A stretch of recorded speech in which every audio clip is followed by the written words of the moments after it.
All right, good afternoon. Nice to be with you. I have the privilege of introducing Larry today. By backdrop, just to let you know, I'm really excited about his topic because I worked at Microsoft for 18 and a half years, and there's something called intrapreneurship that he'll talk about, which I think is fundamental for many of you. And I don't want to steal his thunder. We talk about entrepreneurship a lot, but you're going to learn about intrapreneurship, which is probably is applicable to more of you than entrepreneurship. So grateful to have Larry with us today. He's a renowned speaker and author. He has authored 65 articles for Forbes.com. I've authored none, so listen to him as opposed to me. Forgive him, he did get his MBA from the U of U. I think he's still a good person. He got his undergraduate here, though, in psychology, so we're thankful for that. He is he has started 8 different companies, so he has the entrepreneurship piece and also the intrapreneurship piece. And I'd like to welcome Larry. Thank you. Thank you.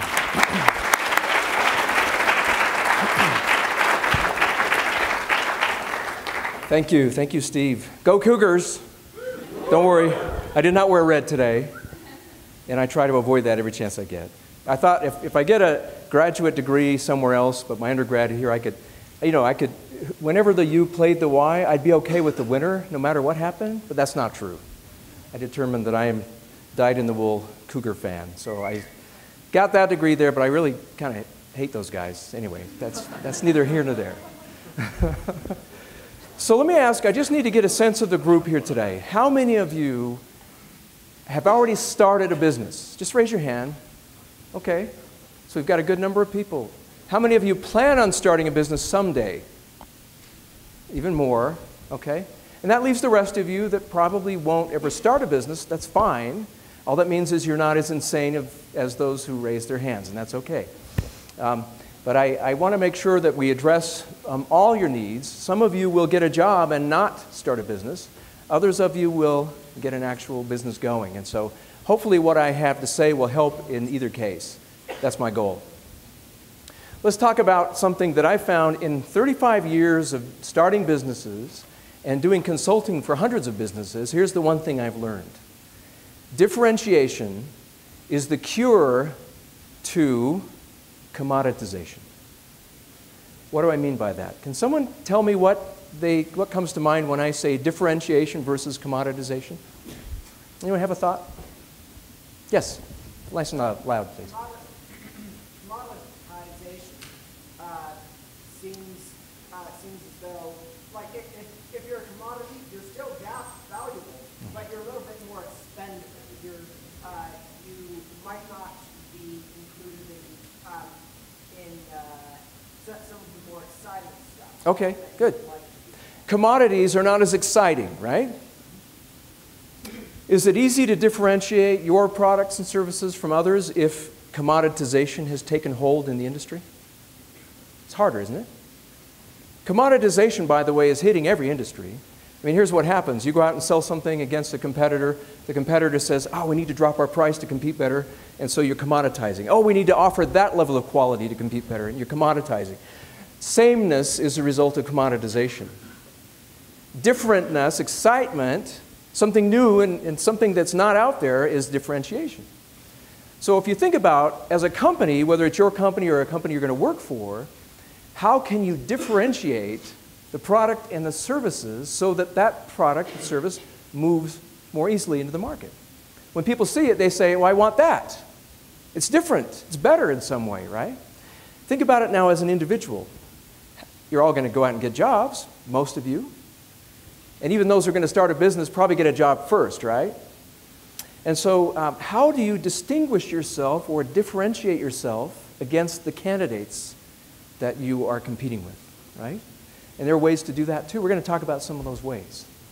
I'm going to give you some thinking that has worked for me, and I've made a lot of mistakes, but I've had some successes, and I want to give you the successes. I'm not going to teach you how to make mistakes, unless you come later on and ask me about those, because there's a whole set of stories there that are very interesting too. So let me give you a challenge right now to overcome. Let's put on your entrepreneur or intrapreneur thinking caps. Next slide, please.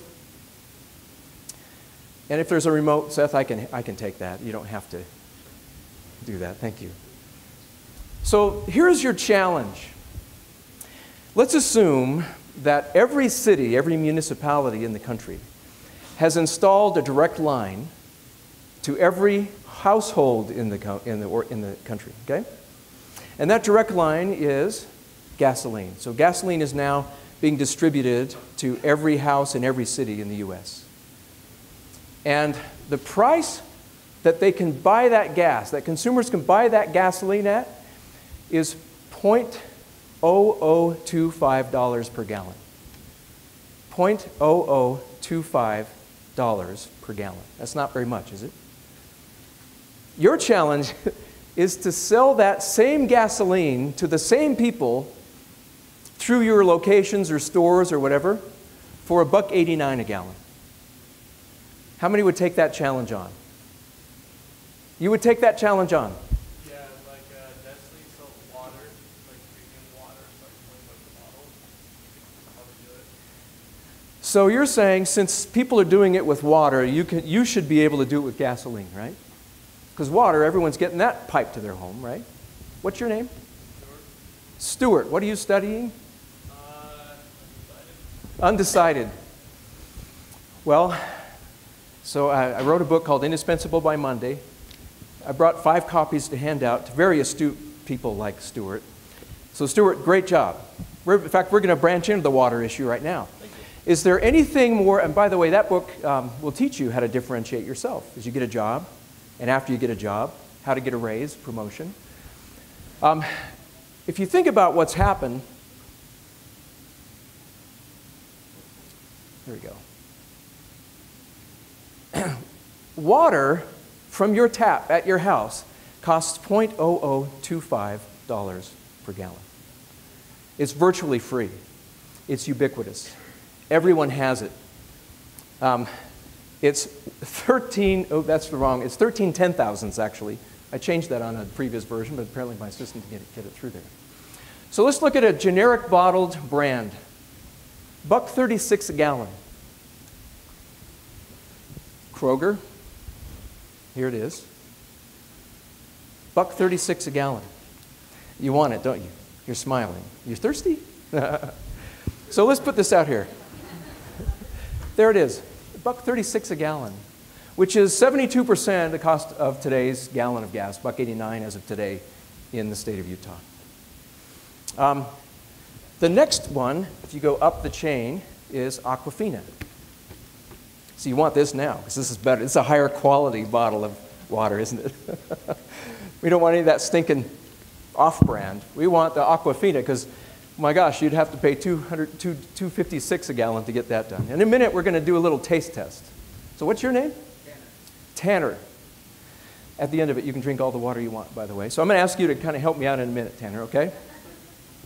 So our next contestant is Avion, $8.83 a gallon. And remember, what's the cost of water from the tap per gallon? It's nothing. It's a statistical rounding error. I'll bring up the other contestants as well. We'll put them on the piano here. Fiji, $9.47 a gallon. You kidding me? We're only paying $1.89 for gas. Voss, $11.52. So I don't know if we get Avion in there. Did I push? Yeah, Avion. Okay, so Avion, $8.83. And then Fiji. So there it is. There's our hierarchy, our pecking order of water. So, you ready? You want to do the taste test? Do you want to participate? Tanner, come on up here. How much does it cost? We'll prorate it. So it might cost you about $3.50. So I want you to, this is really critical. Don't show anyone what you're doing. Turn your back to them as you pour these in, and you're the only one that's going to know the order of these things, okay? 5 of them, right? All right. Your name? Lincoln. And your name? Katrina. Katrina, I want you to make sure this is all done by the taste testing rules. Do you know what they are? I don't either. That's okay. I don't think there are any. But we're going to put this blindfold on you. I want you to know, this is anatomically correct. The average bag just fits around the ears with the handles. So put that on him if you would. Make sure he can't see anything. You can roll it up if you want to. You can, yeah. Okay, so you remember which one is which, right? Yes. Awesome. So tell me your name again, sir. Lincoln. Do you have good taste buds or bad taste buds? So are you going to be able to tell the difference? Yes. What if at the end of this I tell you that I replaced all of those with tap water? What? I didn't. Yeah, okay. You're going to tell us which is the highest price brand. Now this is a huge spread, because I mean, my gosh, it goes up to 11 and change, right? 11.52 a gallon. So come on up here, Lincoln. Okay, you're going to kind of give them to him. You just one at a time, just tell him number 1, number 2, through 5, and we'll see how well Lincoln does. You could probably do this, couldn't you? No, I do with this. Oh. But I do like water. Okay, you can have some if you want it afterwards. So, if we had some like music going on, it'd be cool, but thank you. That's it, yeah.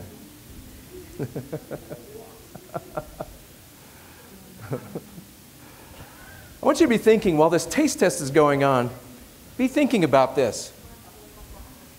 The big question is, how the heck do they do this to us? 6 times a gallon of gas for something you can get for 7,000% less than that from your own tap? How do they do that? It's crazy. Why do we do it is the question. If we would think about it, would we do it, right? Even if you want to filter your tap water for taste purposes. A little bit of trivia for you, by the way. I did some research. The Mayo Clinic tells us that they've done testing of bottled waters and they've done testing of tap water. And guess what? There's no difference. Sometimes there's a little bit of pipe taste or whatever. No, there's no safety or health issue at all between the two. And a filter would get rid of a sulfur smell or a pipe smell or something like that. And yet we do this. But be thinking about how they do it, right? Because some of the ways they do this in marketing and differentiation with water can apply to what we're trying to do in your company as an employee. Okay, what do we got? He went 0 for 5. 0 for 5? 0 for 5? Was there any difference at all? One was cold. And that got my number 1 rate. Excellent. Okay. Wonderful. Well, think about this. It's subtle, isn't it? Is cold water worth more than warm water to people who are thirsty? Absolutely. So where do they put the bottled water to increase perceived value? Often in the refrigerated section, right? Sure. You'll pay more for that. Okay, guys, thank you for trying. Let's give a big hand to our friends Tanner and Lincoln.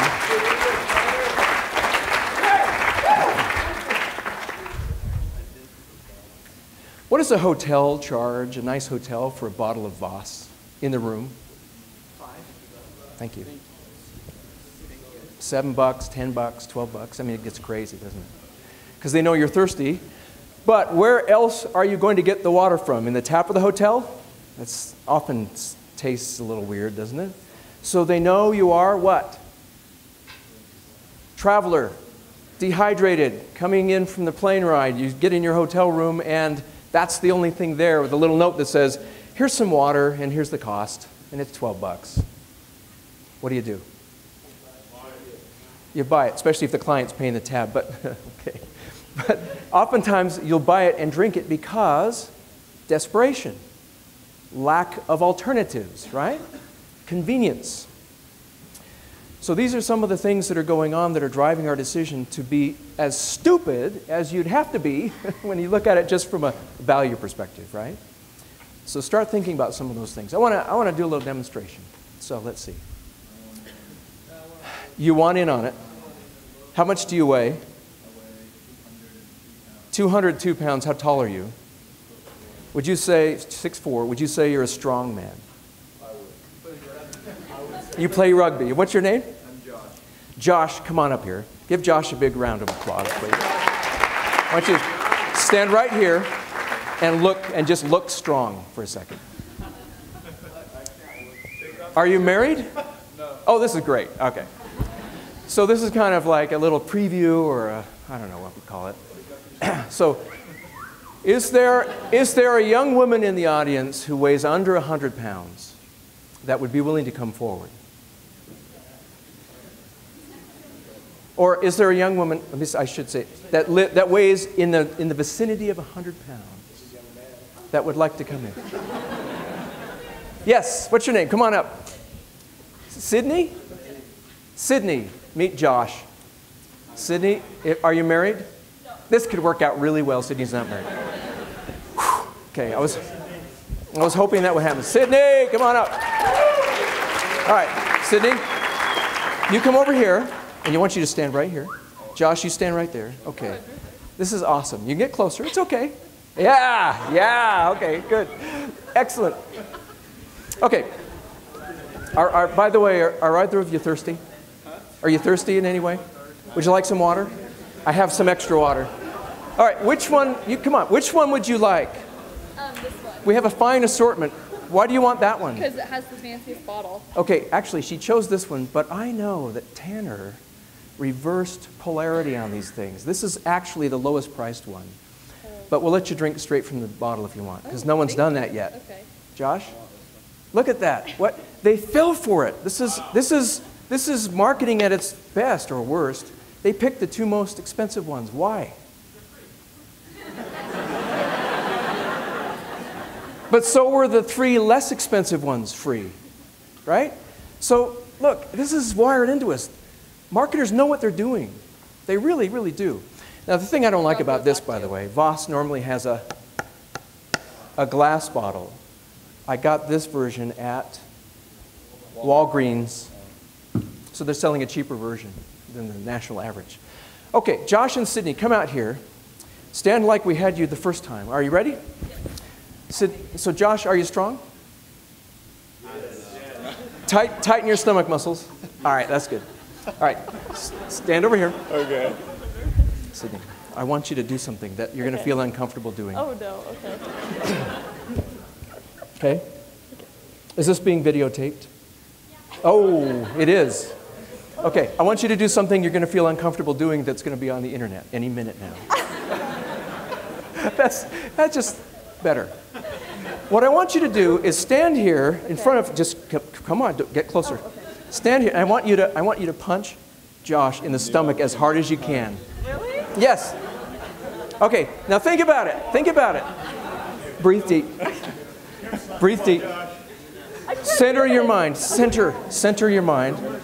Concentrate on that spot right there. Stand wherever you want. Is this good? Okay, no, this is probably better. Okay. I want you to punch that spot as hard as you can. Okay, tighten that. You're a stone. You're a stone. I'm just going to stare at you. Okay. No pain. Really? Okay. I should do this? As hard as you can. As hard as you can. And you have to sell this, by the way. If these people think you're not doing it as hard as you can, you'll have to do it again. Okay? Whenever you're ready. All right. Ah! All right. I can't. I don't think I can. Yes, you can. Okay. Yes, you can. Now, look. Okay. Do you have a younger brother? No. Do you have someone in your grade school days that sat behind you and pulled your hair? Someone, yes, what's his name? His name was Dimitri. Dimitri is right there. I want you to go get him. Come on. Yeah! That's a little better. I think you have issues with Dimitri that are unresolved. I could feel that. I could feel Could you Did feel that it? hurt? Did it hurt? Okay, so Are you serious? there was some emotion, right? That was good. Now, I'm going to give you some technique. Okay. Are you ready? Yes. All right, stand here for a second. Josh, just stay there looking strong. Okay. All right. Now, notice how your feet are together? Yes. For punching this direction, what I want you to do is have your right foot back. Get your right foot back. Okay. Okay? I want you to cock your right hand back at your hip right here. Now, as you step forward, I want you to swivel your hips and go, ah! Okay. Swivel your hips. Okay, look. Don't, we're practicing. We're practicing. Oh, okay. Right foot back, right arm cocked. Step forward with your right foot and go, ah! Yeah, except you got to yell. Oh, I do? Yeah, that's the power is in the yell. Okay?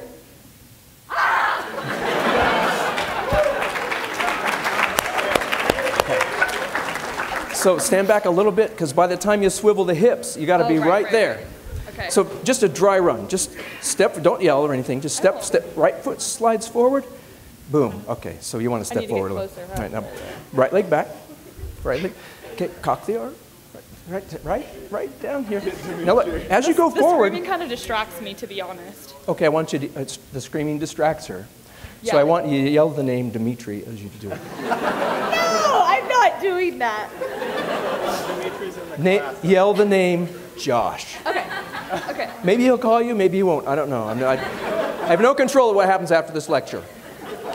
So I want you to step forward. What if she like knocks me out? Right? That would be really cool. If she knocked you out, that would be really cool. I'll give her 2 I books. feel really bad. I'm really sorry. All right, are you ready? Yeah. Right there. As hard as you can. Step forward, swivel the hips. Yep. Wait. Your right foot was still back there. So what I want you to do is like step forward with the right foot and Oh, bam. that's right. Okay, all right, do it. What? I keep It's harder like that. Harder. It's getting harder every It time. is? Okay, you know, if you two ever started dating for some reason, I want you to let her practice this on you Okay, until it really hurts. deal. Then if you marry her, she'll say, watch it because I know how to like, inflict pain. So this is early premarital counseling is what it is. Thank you. Appreciate that. Okay. Free. All right, Josh and Sydney, thank you. Thank you very much. Can I invite everyone to our rugby game really quick? Yeah, give this to Sydney Okay. and get her phone number if you want. Okay. All right, I'm kind of thirsty myself. I have 3 to choose from. Which one should I take? Aquafina, not Evian. The Groker. See, I'm going to do this because I'm altruistic, and in case anyone else is thirsty, I want to leave the better water for you guys, okay? All right. Are we having fun yet? We have, we have 20 more minutes. Josh and Sydney, thank you. That was really kind of fun. You could have knocked him out, couldn't you? He would have knocked you out. He would have broken your hand or something. I want to show you this for a second. Where's my, there it is. So what this is an actual study I did at an aerospace company because they were losing 8 out of 10 bids. I mean, these were multi-$100-million bids. And they asked me to help them out. In green is the customer, what the customer wants, and these are the factors they were looking at: speed and value and relevance. The customers were saying to this aerospace and defense company, the 3 most important factors for us are speed, value, and relevance. And here's how the green is basically what the customer is saying. That's the level of performance or the weighting or the scoring on each of them. The most important was speed, next was value, and least was relevance because the budgets were cranking down. The Navy happened to be the customer here for this aerospace company, and their budgets were shrinking. In red, we have what the competition, the competitors to the aerospace company, how closely aligned they were. You notice they're fairly close in alignment, right? They're offering pretty much what the customers are wanting. And the aerospace company, my client, was going way beyond what the customer wanted or could pay for on relevance, meaning their features and benefits of their offerings, but they were falling way short in value and in speed. So if you were the customer in green, would you choose blue or would you choose red to do business with? Obviously, right? Because of more alignment. So I want to talk a little bit about gaps. This is a negative, this is a gap that exists between relevance, between what the company's offering and what their customers want and what the competition is offering. So no, is it any wonder they're losing 8 out of 10 bids? So how are we going to get more punch into what we're doing? How do you increase the pressure, right? How do you punch better as you go out to market? Here's what we did. We sat down with a client. We said, look, you're offering too much. And they said, yeah, but that's who we are. I said, I don't care if that's who you are. You can't sustainably go forward losing 8 out of 10 bids. They said, well, this is, the software we develop is for war fighters. They have to know exactly where they are and where the enemy is, and they have to have the best situational intelligence, and we have to have the best information coming back to headquarters. So we always overshoot our contracts. We always give more than the customer wants because we think that's important for the safety of our men and women in uniform. But it wasn't working. So what we did is we found out what exactly the customer wanted of that overshooting, of the things they were doing, because there were some things that were helpful, surprise and delight issues. But most of what was here was not necessary. So they sat down with their vendors and they removed what they needed to. They sat down and renegotiated a contract. They were about to lose a big contract for $140 million. The Navy said, we're pulling it next week. And that's when we were there working with them. So we figured out how to back off of this, and we figured out how to increase the value or lower the price for what they were offering. That's value, right? And they were able to increase their speed, and we did that all through innovation, through intrapreneurship of their employees. We said, this is what you got to do. You got to close those gaps. And in 1 week's time, they did on that contract. And the Navy said, wow, that's pretty awesome. We're going to stick with you. We're not going to go out to bid. You got the job. And they were thrilled with that. And that's really what we want to talk about. Your market, whether it's the employer that's going to hire you, you're going to interview with, or whether it's the customer in your new business, or whether it's your customers, your company's, your employer's customer, we want you to be able to think in terms of this. What are the factors that are important? Just like the water, we looked at convenience. We looked at scarcity of options. We looked at the need. We looked at the issues that confront people when they're out there away from their faucets, trying to drink, trying to hydrate, get some water. So we want to start thinking about those things here as well. There's another example I want to give you, and that is Apple as an example. So Apple, if you look at quality and service and the cool factor, Apple, and this is customers versus Apple versus competition. Apple is about in quality where their competition is. They have great quality product, but a lot of other people have great quality products as well. And customers want about what they're getting from the marketplace. They're not quite as good in service. They give you what they think you want. They give it to you when they are willing to give it to you. So service is a little lagging, but look at the cool factor here. Look at this. I mean, Apple, the cool factor, is pretty high, right? What's your name, sir? Jake. What's that on your lap? MacBook Pro. So Apple is doing quite well in the cool factor. I don't know. I used to use PCs, and 5 years ago went to Mac, and now I've got an iPhone and 2 iPads and 2 laptops and 2 desktops, all Apple products. And the cool factor is there. I like the way they work as well, right? And so when you look at what's happening, do they want to back off of that cool factor? No, that's their competitive advantage, right? So this is a positive gap. We want to keep it as big as we can and even widen it further if possible. Think of your market. Think of their needs. Think of the factors they're looking to buy and where you are vis-a-vis the competition. So just by show of hand, how many of you this year will be graduating and looking for a job? Okay, so a quarter of you. And of course, all of you will at some point in time. Think of what is important to the interviewer as you go in. Can you research the company? Can you find out what they're looking for in terms of new employees? Can you understand their culture better? Can you call up someone and ask, what is a successful employee in your organization? We've worked this model with probably 80 different corporations, most of them very large. And we've helped them through their employees and through intrapreneurship find over $400 million in bottom line benefit through innovations, through efficiencies. And we've helped them increase sales by over $1.4 billion. Just because we're saying all you have to do is find out what the customer wants, what the competition is doing, and what you're offering, what your output is. That's all you need to do. And then you can see where it comes out on a scale like this, and you can say, we got to close a gap or widen the gap. Very, very simple. But it works in interviews for you to be an employee, as well as for you in your own company, if you want to start a company. Let me give you a few examples of how this has worked for me in businesses that I've started. And I'm actually on business number 9 We just started it last week. John Jensen is here. Just raise your hand, John. He's a business partner in that new venture. And we're excited about it. It's pretty cool. I won't tell you what it is. If I come back and lecture again, I'll tell you how it's started out and what's going on, but it won't take the time today. But there was a company that I started in Southern California, where I grew up. And this was back in 1990. Southern California, was there someone that wanted to give a shout out? What city?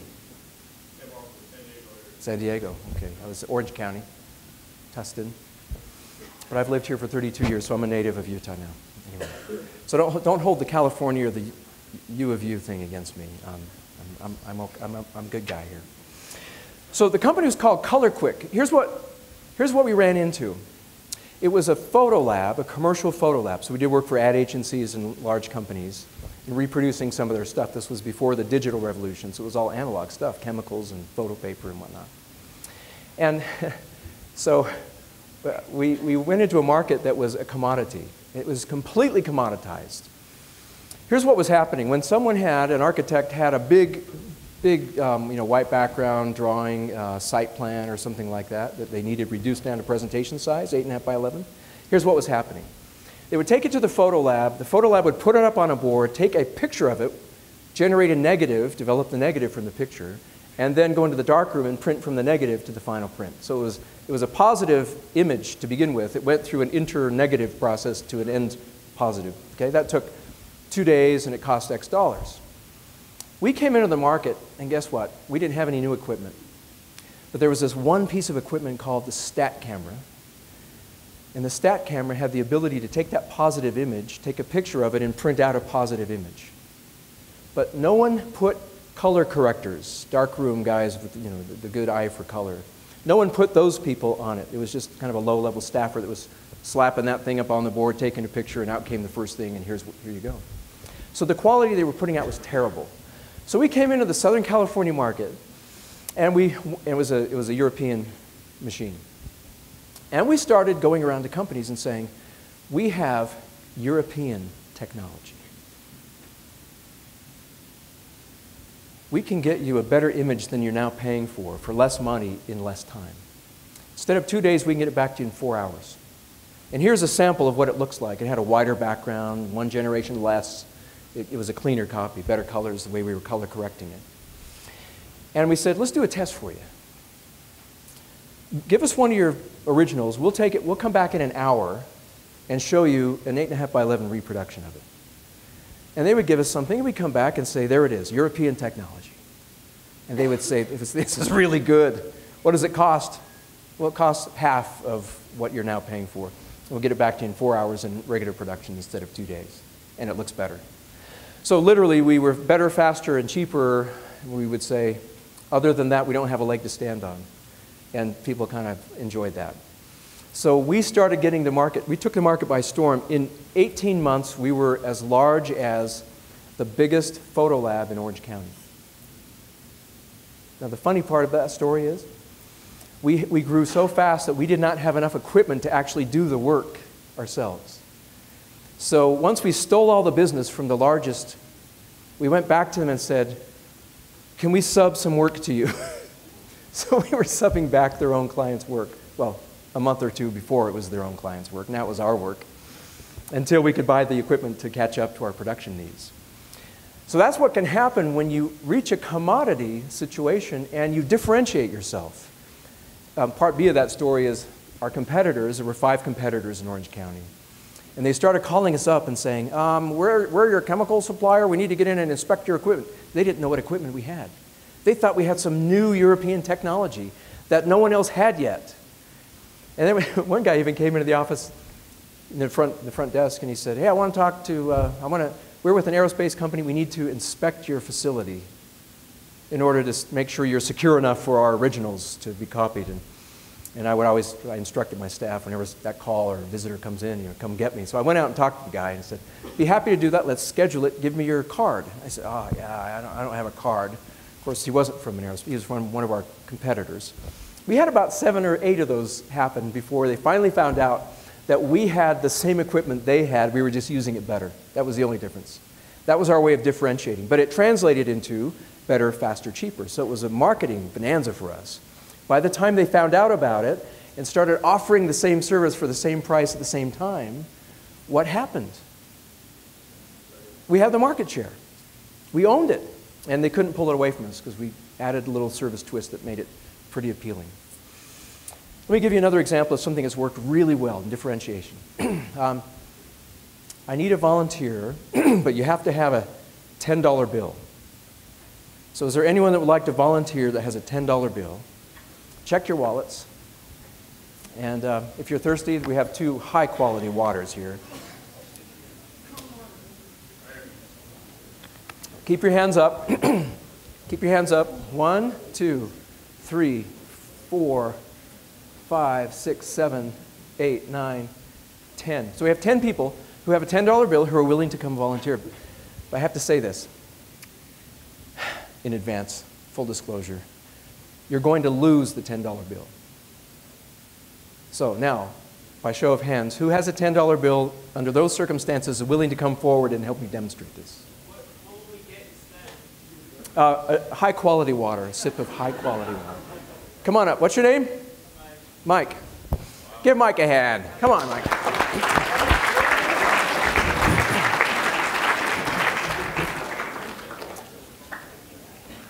In this particular company, this was a consulting firm. And what we would do is go in and do consulting work and save them money, and we'd take a percentage. Actually, we took 50% of the money we saved, and often the savings lasted a long time. So we took 50% of the money we saved for 5 years. That was a contract. And my sales rate, my conversion rate, was 100%. Every time I made this sale, I got the sale. Every time I made this presentation. Are you ready? Yeah. So what I would do is say, before we start, do you have a $10 bill? And they would fish through their wallet and find a $10 bill. And I would take a $20 bill and I would put it on the table. And their $10 bill would be on the table. So I would take their $10 bill and I would put it in my wallet and I would say, with the 20 still on the table, I would say, any questions? What would you say? I'm taking it. That's what I'm saying. I would say, any questions? You're my prospect. You have a 20 in front of you. I've got your 10 in my pocket. What would you say to my question, do you have any questions? No. Say no. Where do I sign, right? And I would say, well, that's pretty much it. Add a few zeros, make it interesting, and that's what we do. And I'd let them keep the 20, like I'm going to let you keep the 20. Oh, cool. So congratulations. Oh, thank you. That's awesome. Thank you.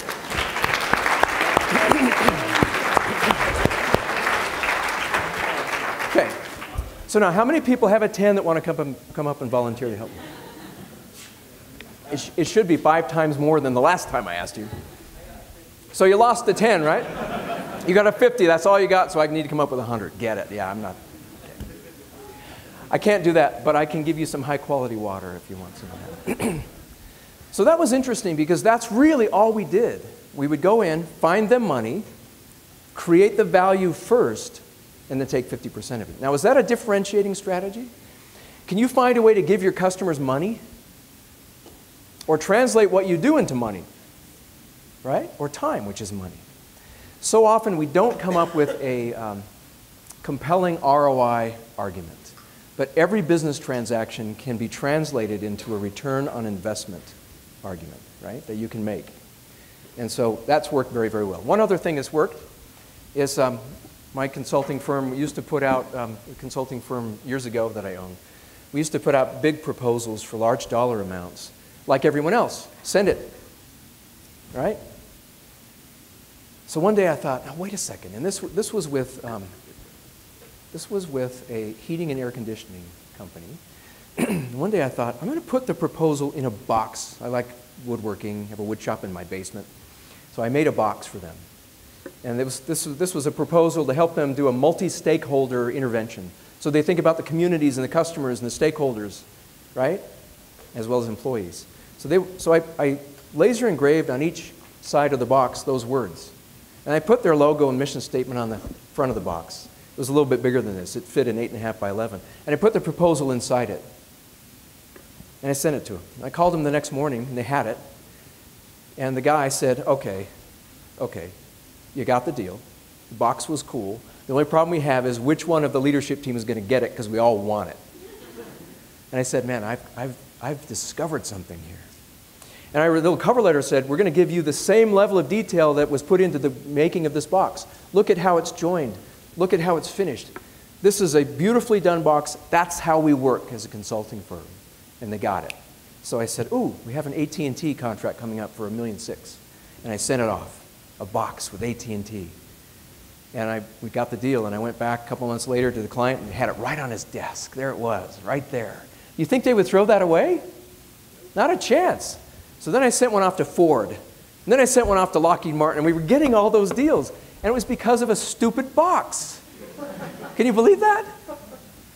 Now, it doesn't have to be a box. But I would admonish you to think about how you can differentiate yourself from someone else. What if you sent a resume in a cool wooden box to a potential employer before the interview or after the interview with a thank you note or something? Do something to get noticed and stand out, because guess what? When a recruiter comes out and interviews 50 people or 100 people at a university, you are all commodities to that person. They're looking for something that's different. I've got just 1 minute left. I want to tell one final story of someone that I hired because of what they did that differentiated himself from everyone else. You're going to give someone a resume, right? You're going to send it ahead of time, whatever. This guy put his resume on a light box, put a blank piece of paper over it, taped it down, and started the painstaking effort of copying every letter and serif on every letter of his resume. And when he finished that, he handed that handwritten version, and it looked like this weird combination of typeset and handwriting. It wasn't either. It was beautiful. It was unbelievable. We had 15 other people apply for the job. We didn't interview a single one of them. We hired this guy without interviewing him, because that's the kind of creativity we wanted. Make yourself stand out, and your potential employers and your future customers can't help but buy from you. That's the message today. So my time is up. I'll take a question or two if you have it, and then anyone that wants to come and talk about how to differentiate yourself or your company or your future employer's company, come up to, what is it? What is our room? 710. In a few minutes, we'll start there, and thank you so much for your time, and there's still water up there.